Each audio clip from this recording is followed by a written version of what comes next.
certaines consciences et subconscients.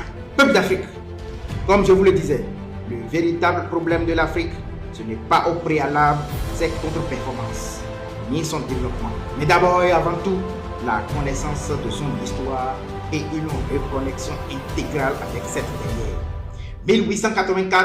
1884-1887. À Berlin, des hommes se réunissent pour sceller le destin d'un continent entier. Des hommes, oui, mais aucun Africain. Les valeureux rois et empereurs d'Afrique étaient tous écartés.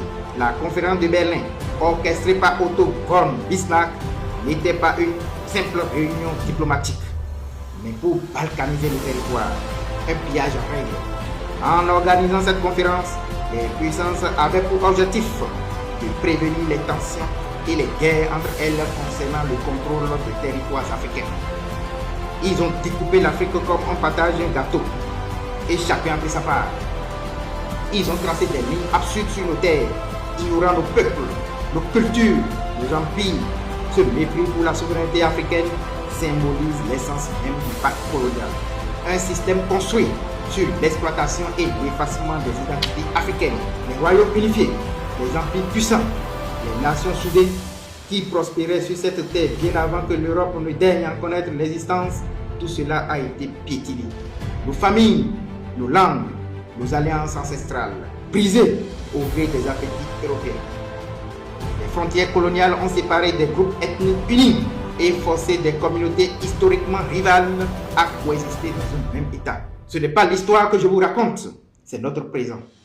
Les frontières tracées, sans notre consentement et sans notre consultation, sont toujours là et visibles. Bien que les États balkanisés soient dits officiellement indépendants, ces répercussions continuent de structurer la géopolitique et les dynamiques de pouvoir actuelles. Le terrorisme, les conflits, les crises identitaires et les luttes pour les ressources que traverse le continent africain trouvent leurs racines dans ce partage unique, arbitraire et imposé. Cependant, cet héritage ne se limite pas seulement au découpage des frontières, ni à des aspects culturels ou linguistiques. Il se traduit aujourd'hui par une interdiction stricte de revisiter notre histoire ainsi qu'un contrôle des principaux marchés et secteurs stratégiques. Après, on nous accuse, nous, de notre incapacité légendaire à impulser le développement. On raconte que le colonialisme est du passé, que le néocolonialisme est du folklore. Finalement, la plupart de notre jeunesse s'en est convaincue. On nous exhorte à oublier le passé, à tourner nos regards exclusivement vers l'avenir, d'oublier les détails, parce qu'on sait que le diable se retrouve justement là, dans les détails. Dans les détails se retrouve bien de vérité. Derrière ces injonctions d'oublier le passé se cache une stratégie sournoise. Nous maintenir déconnectés de notre histoire glorieuse pour mieux nous asservir et nous maintenir dans la division et en état de soumission perpétuelle. Pourquoi renoncer à regarder dans le rétroviseur de l'histoire? Que fait-on lorsqu'on s'égare sur une route inconnue? Continue-t-on à avancer aveuglément, les yeux bandés, en effaçant la mémoire des chemins parcourus? Non, il faut regarder en arrière pour comprendre, apprendre et rectifier.